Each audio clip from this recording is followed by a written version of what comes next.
El ser humano es un ser de lenguaje.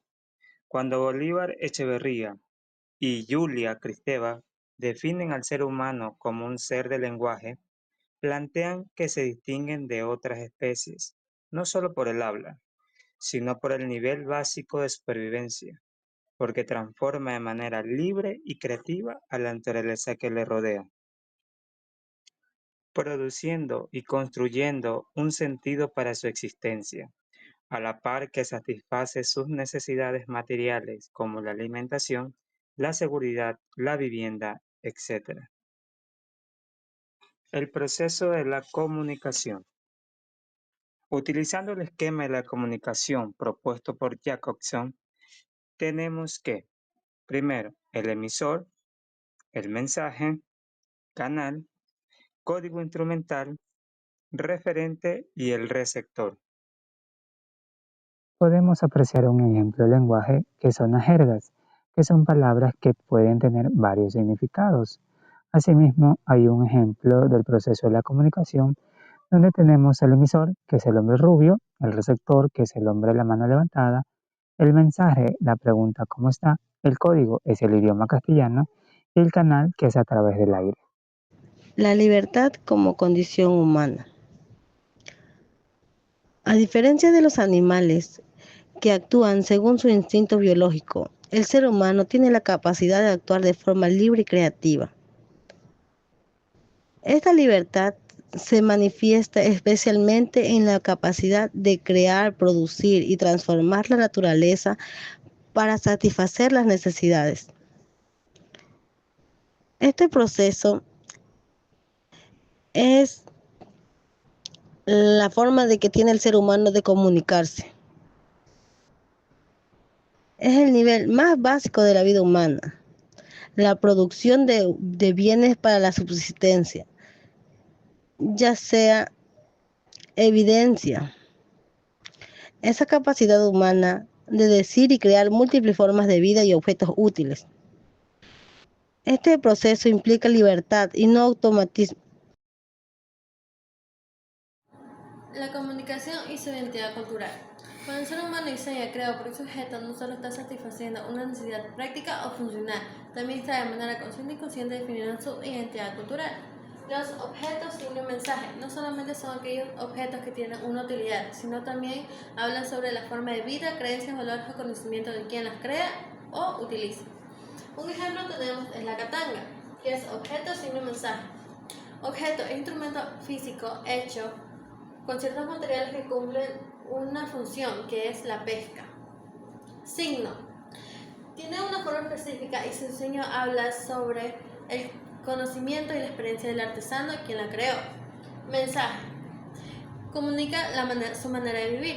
Si un pescador utiliza diariamente la katanga, habla sobre su forma de vivir. Otro ejemplo tenemos es el mate en la cultura rioplatense. No solamente se usa diariamente para tomar una infusión de hierbas. El mate es un objeto signo que representa su hospitalidad, su encuentro y tradición. Su forma, los materiales que es la calabaza y la bombilla. Y su forma de compartirlo nos habla de la identidad de esta comunidad. En conclusión, cada uno produce objetos que no solo le permiten sobrevivir o vivir mejor, sino que además comunican una forma de hacer y de entender el mundo. Por eso, al estudiar los objetos sin mensaje, comprendemos cada vez más la identidad cultural de cada comunidad. Funciones de la comunicación. Ronald Jacobson señala que el emisor realiza y proyecta una intención comunicativa en el mensaje que produce. Tenemos el eje autotransformativo. En este eje se incluyen las funciones expresivas o propositivas, la función asuntiva o apelativa y la función fática. Eje significador, metasignificador y estético. Este eje está compuesto por funciones significadoras, que es la referencial, la metasignificadora, que es la metalingüística, y estética, que es poética. La función metasignificadora hace referencia a la reflexión sobre el código lingüístico o instrumental. Las funciones significadoras y metasignificadoras consisten en la doble inclusión que el proceso necesita hacer del código que lo facilite. La función estética hace en cambio referencia a la posibilidad de que el código sea modificado en cada una de sus actualizaciones. Ahora veremos el código instrumental y código lingüístico, según Jacobson y Ferdinand.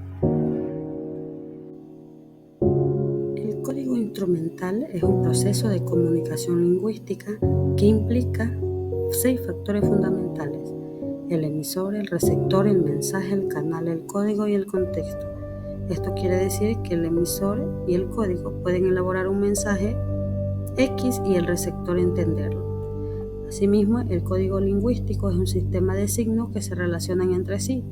Dentro de ellos también encontramos los conjuntos, el objeto, el signo y el mensaje, que están relacionados a partir de una regla de composición para producir el objeto, el signo y el mensaje. Por ejemplo, el código instrumental de la katanga incluye diversos signos y objetos, tablillas, violas de fibra vegetal, serruchos, lijas, cuchillos y barniz, que son utilizadas a partir de ciertas reglas de composición y su uso. Por ejemplo, la forma de cómo deben ser moldeadas las tablillas y amarradas entre sí, para de esta forma el objeto definirlo en su función. De igual manera, el receptor, que en este caso el consumidor pescador, debe estar familiarizado con el código instrumental, porque aunque a este no le sirve como código para producir la katanga, sí le sirve para usar. Es importante enfatizar que el código lingüístico, así como los códigos instrumentales de los diferentes objetos, signos y mensajes, es abierto. Esto quiere decir que una vez que lo usamos podamos transformarlos o reinventarlos. El lenguaje de las cosas y el lenguaje de las palabras. Según Rafael Echeverría, sociólogo y doctor en filosofía chileno, dice que las palabras y las cosas se ayudan mutuamente. Esto quiere decir que entendemos mejor lo que vemos y sentimos, y las cosas nos muestran realidades que a veces no podemos expresar solo con palabras. ¿Qué es? El lenguaje de las cosas es más directo y se manifiesta en la forma en la que las cosas interactúan entre sí. En cambio, el lenguaje de las palabras permite la creación de significados, así como la construcción de realidades sociales y culturales.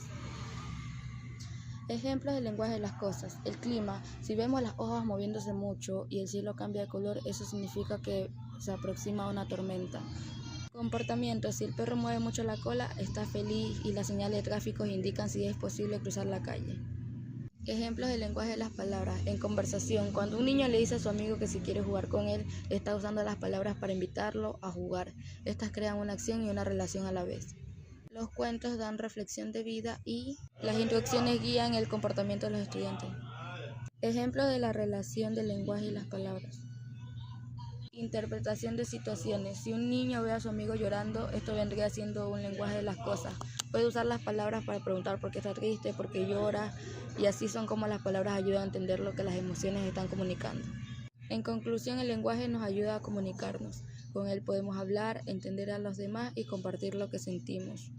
Sobre todo, esto quiere decir que a base de esto podemos compartir muchas ideas, contar historias y hacer amigos.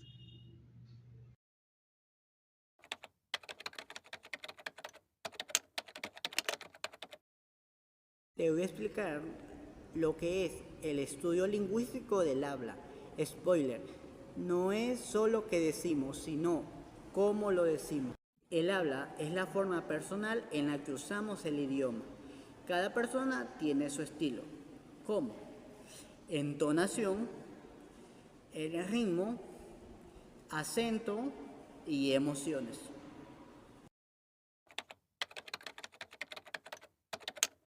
Buenos días. ¿Podrías repetirme la pregunta? ¿Qué fue, loco? ¿Me repites eso que no caché? Viste, el mismo idioma, pero distinto estilo. Entonces, el habla cambia según la situación. Podría ser en la cultura o en el humor del momento. Por eso se estudian cosas como la entonación, las pausas, las jergas y cómo las personas usan su lenguaje en la vida real. En resumen, el habla es como la huella vocal, única y cambiante, y estudiarla nos ayuda a entender mejor y comunicarnos en sociedad. El lenguaje, la lengua, el habla y el discurso.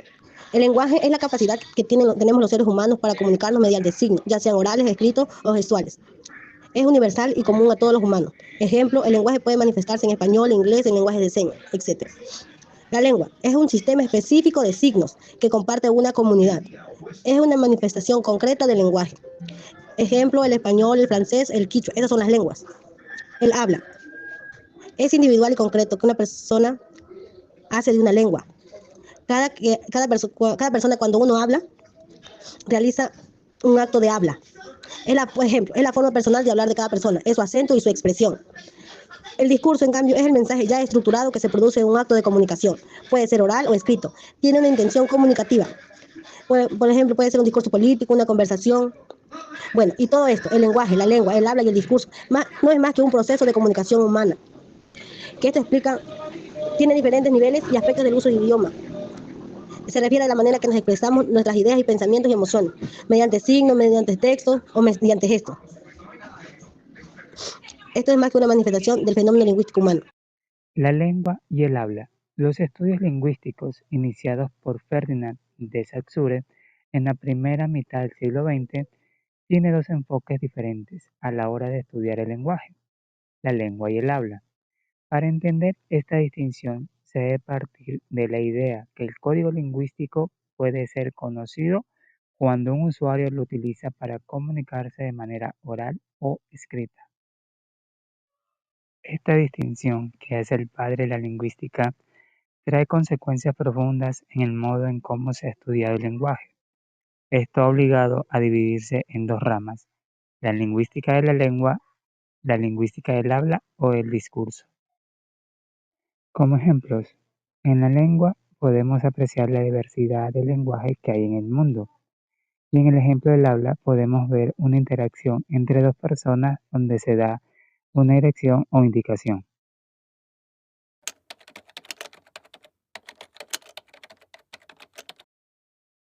Hoy te voy a explicar lo que es el signo lingüístico y el signo objeto. Si pensabas que solo eran palabras, te vas a sorprender.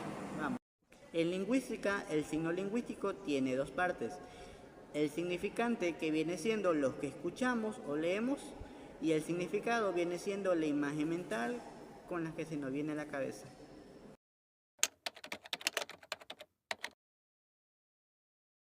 Por ejemplo, si digo árbol, no estás viendo un árbol real, pero tu mente lo imagina y eso es el significado. Exacto. Ahora, cuando el lenguaje se refiere a algo que podamos ver, tocar o usar en el mundo real, estamos hablando del signo objeto. Ya no solo lo imaginas, sino que lo tienes frente a ti. Esto sí es un objeto real y cuidado que te cae encima si hace viento. Así que recordemos, el signo lingüístico vive en nuestra mente y el signo objeto está en la vida real y junto hace que el lenguaje sea mágico. La morfología. A la morfología le interesa estudiar los patrones de formación de palabras dentro de cada lengua y entre lenguas e intenta formular reglas que moldeen el conocimiento de los hablantes de esas lenguas. Tenemos las nociones básicas de la morfología. La morfema es la unidad mínima de la morfología que puede tener varias interpretaciones. Tenemos la monema, que es la unidad más pequeñita que tiene significado y significante. También tenemos los lexemas, que son los componentes internos de las palabras.